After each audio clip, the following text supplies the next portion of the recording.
Hello everyone, welcome back to my channel. My name is Natalie-Katelynn and my channel name is TheStylishMed. If you're new here, please do subscribe to the family and join the family. If you're new here, thank you so much for stopping by. Please do subscribe and join the family. And if you're not new here, thank you so much for coming back again. So in today's video, I'll be talking about something that I get asked a lot. I am almost tired of being asked this question, if I'm being totally honest. But yeah, are things expensive in China? That's one form. How much is this and that in China? That's another form. How affordable is life in China? That's another form. Like anything to do with costs in China. So from now on, whenever someone asks me about costs in China, I'm just going to forward this video to them. I'm joking, guys. I'm always willing to help. And so yeah, that's why I'm doing this video. Before we start, I'm going to be talking about RMBs or yuan or kwais a lot in this video. Basically, RMB is the Chinese currency, that's renminbi, and then yuan is like saying dollars, and then kwai is like a classification for money in Chinese. So it's basically the same thing. If you hear me saying 300 RMB, 300 kwai, 300 yuan, it's the same thing. I'm going to be talking about money a lot in this video, so I'm probably going to forget to keep saying RMB, RMB, RMB. So just know. I've kind of like broken everything down into different categories and like sections, if you can say that. And yeah, the first thing I want to talk about is accommodation and living in China. So if you haven't already watched my living in China video, do go and watch it. I don't want this one to be too long, so yeah, watch my video about living in an apartment in China if you're interested in living in an apartment in China. So generally speaking, rent differs from place to place and city to city, and in my city rent generally varies from as low as 800 or even less RMB per month to as high as maybe 3,000, 4,000 RMB per month, depending on the number of bedrooms and how furnished the apartment is. So I currently live in a 2-bedroom apartment by myself, and my rent right now is 1,100. In the apartment I was living before, my rent was 1,300. Hotels, hostels generally start from 75 RMB and even less, depending on the type of hostel or hotel it is. If it's like a budget hotel or a budget hostel, you can pay even 50 RMB, but stay away from those ones, guys. And then they can go as high as thousands and thousands. But generally speaking, if you're just looking for an apartment to stay in, if you're just looking for a hotel to stay in one night, 150 to 200 RMB is your rough estimate. Like most of the hotels near airports generally have rooms from like 150, depending again on the city and the location of the hotel. Dormitories. So if you're staying on campus in your university, generally speaking, from what I've seen and heard, most like the average is like 3,500 to 5,500 RMB. So that's the least and that's the most that I've heard people pay for their accommodation on campus. My university, I think it's 4,500 and 4,900 depending on the type of room. The next thing I want to talk about is utilities, and that's in China, that's your gas, electricity and water and Wi-Fi. So Wi-Fi and data and stuff like that is very, very, very, very, very cheap in China. I pay 650 or 620 or 650 RMB, I don't remember, but I pay 650, let's just say 650 RMB for Wi-Fi for the whole year, and it's unlimited. And 650 RMB, that's a little less than $100 US, so that's very cheap. And then data, the current data plan I'm on, initially they had a 40 GB per month package, so you just had to pay 100 RMB for like once off, and then you get 7 months of 40 GB every month. Imagine paying 100 RMB and every month they give you 40 GB, like just to give you guys. And then they changed that to a couple of terabytes for like, what do you need a terabyte of data for, guys? Honestly, it's ridiculous. And then now they don't have that package anymore. They recently started a package where you have unlimited data, like just guys, unlimited data. We don't even have unlimited Wi-Fi at home. Like, are you kidding me? And so that's great, that's amazing. All you have to do is pay 49 RMB for the first month, and then the next months that follow is 29 RMB. So you're basically paying 60 Rand for unlimited data. I mean, come on, come to China, guys. Life is good. And then, so Wi-Fi and data and stuff, that's very cheap. Like, you don't even have to worry about that. And then water, gas, and electricity, that depends on how much you use. Again, if you watched my living in an apartment in China video, you already know. But generally speaking, living alone and using quite a bit. I won't even lie, I use a lot, but I still only pay about 80 RMB for water, about 50 RMB for gas, and then the most I'll pay on a normal month, like in a normal 2-month period, because the bills are billed every 2 months, not every month, and depending on how much electricity I've used. But the normal I'd normally pay for electricity after 2 months is about 120 to 180 RMB. It's generally cheap, and I've personally found that bills and electricity and stuff is way cheaper off campus than on campus. I don't know where the money on campus electricity comes from, because you don't even use that much power in the dorm. So I don't know, guys, but I think it's cheaper outside school. And then food in China is cheap. Food in China is cheap. We can't even lie about that. Honestly speaking, I buy groceries depending on how I'm feeling that month.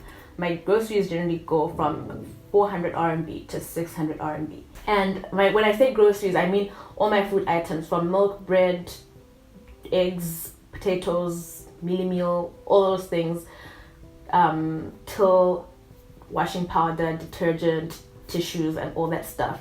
So I know I said food, but when I say groceries, I mean like everything. So for food alone, I guess I'd say I spend about 400 RMB. Food is cheap. Even if you go to like a restaurant, steak is around 70 RMB, and I think that's pretty reasonable compared to what steakhouses back home charge. And a milkshake is like 18 RMB. My favorite milkshake is around 18 RMB.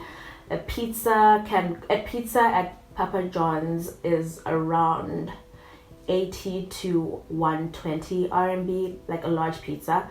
And yeah, I think that's cheap, guys. I think. But that's like the expensive pizza. And then the like normal pizza is like from 30 to 40 RMB. So yeah.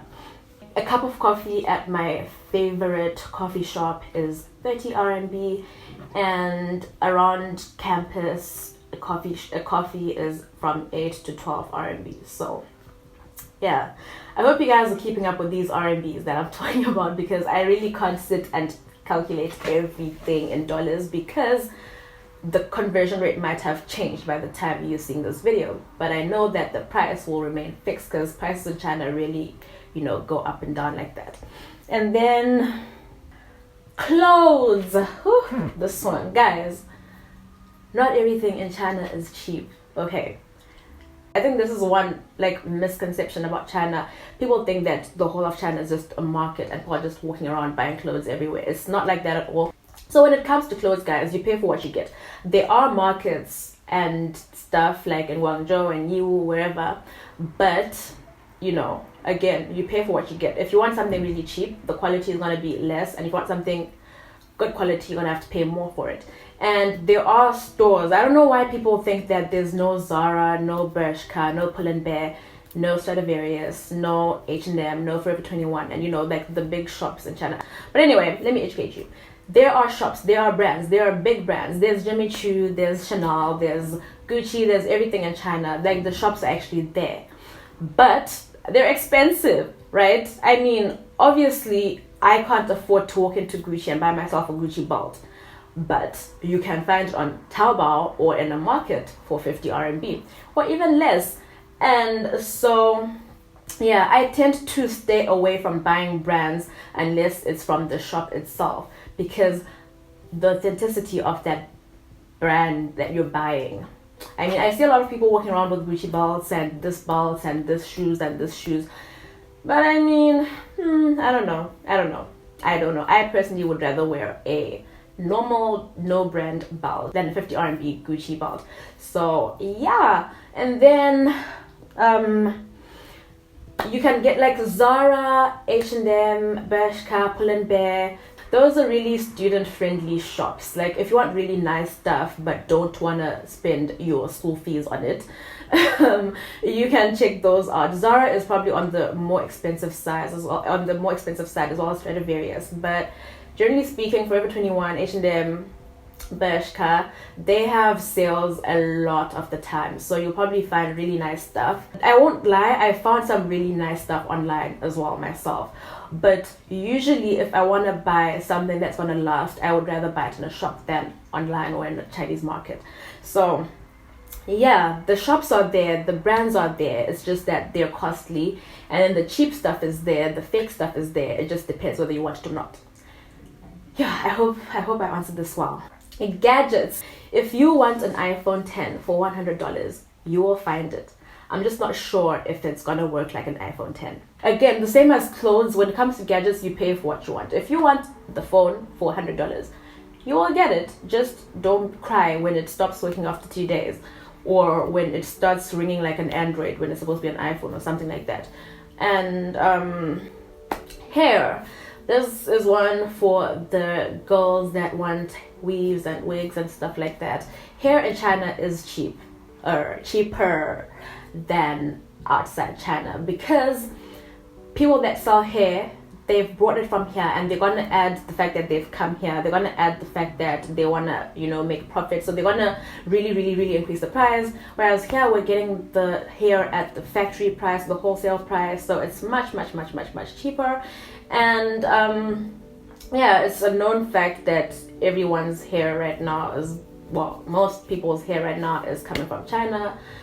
And yeah, so hair is cheaper than other places because you're getting the factory price. And so definitely, if you like hair, this is the place to be, because you will find it cheaper. And then the last thing that I want to talk about is transport. Now in China, there's a lot of modes of transport. You can get a shared bike, get a shared e-bike, get a taxi, Uber, train, bus, subway, flight. There's so many kinds of ways to get to move from place to place. Okay, how a shared bike and e-bike works is that you have to download an app onto your phone, and then you scan the code on the bicycle or the e-bike, and then I'm not sure if it differs from city to city, but I know that the price differs. The price depends on how far you're going, and some of them you can just pay a subscription and you can use it as much as you want, and then some of them I think they just charge you depending on the distance. And so that's really cool, because I know back home we don't have that. And then taxis in my city start from, like, a metered taxi in my city starts from 9 yuan for the first, is 9 yuan for the first 3 kilometers, and then after that it starts to increase. And then in other cities, I think in Beijing it was 13 RMB, I'm not sure, I don't remember, but different cities start from different amounts, if that makes sense. Other cities might start from 10, others from 11, 12. It just depends on the city. And then Ubers generally are cheaper, and Didi as well. They're generally cheaper than, if you don't know what Didi is, it's basically our Chinese Uber, and it works the same way. Yeah, so that one is much cheaper than a metered taxi. A taxi from my place to school is 9 yuan, but an Uber or a Didi is around 7 or 8 point something yuan. So yeah, it's a little cheaper. And then bus fare in my city starts from 1 yuan, and some buses go up to as much as 3 yuan depending on the distance of the journey. Short distance buses, that's like the bus in the city, like from town to school or something like that. Those ones are the ones I'm saying start from 1 RMB, and then the most you'll pay is like 3 RMB, but that only is for some of the routes. Most of them have a flat price. And then I know in Hangzhou the bus starts from 3 yuan, and I think it goes up to 5 yuan. And so again, it differs from city to city. And then the long distance buses, I've only ever been on a long distance bus to the next city, the city that's next to mine, and that, I don't actually remember how much it was, but it wasn't more than 60 RMB. So yeah. And then trains. So bullet trains in China are like the best thing to ever happen to me.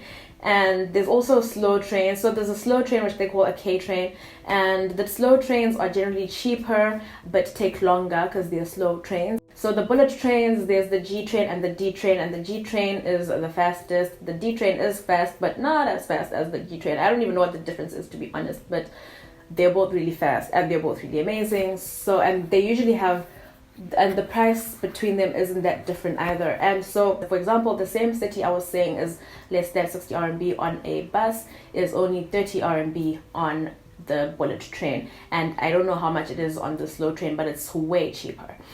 And so, yeah, people moving city to city, bullet trains are literally the best way to go. Bullet trains here are actually really, really nice. And I really wish we had these back home. I feel like the world should learn from, if there's something to learn from China, their transport system is top notch. It's A1.